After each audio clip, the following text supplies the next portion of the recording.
மாமரங்களில் உற்பத்தி தரம் வாய்ந்த மா இனம்தான் டொம் இஏசி என்கின்ற மாங்காய். உள்ளூர் வர்க்கங்களிலும் பார்க்க இம்மாமரம் அதிக அளவில் செய்கை பண்ணப்படுகின்றது. கிட்டத்தட்ட 650 கிராம் வரையிலான மாம்பழங்களை உருவாக்கக்கூடியது. விதைகள் சிறியவை. இந்த ஏற்றுமதி தரத்தில் இந்த மாம்பழங்களை உற்பத்தி செய்யும் போது எங்களுடைய விவசாயிகள் விடுகின்ற குறை யாதெனில், மாமரங்கள் பூத்து 35 தொடக்கம் 55 நாட்களுக்கு உள் உரையிடுதல் அவசியமாகும். இந்த உரையிடுதல் மூலமாக பல ஈக்களின் தாக்கத்தினை வெகுவாக குறைத்து கொள்ள முடியும்.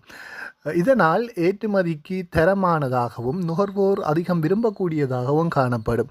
எனவே மாமரச் செய்கையாளர்களே, உரையிடுதல் கட்டாயமான ஒரு தொழில்நுட்ப முறையாகும்.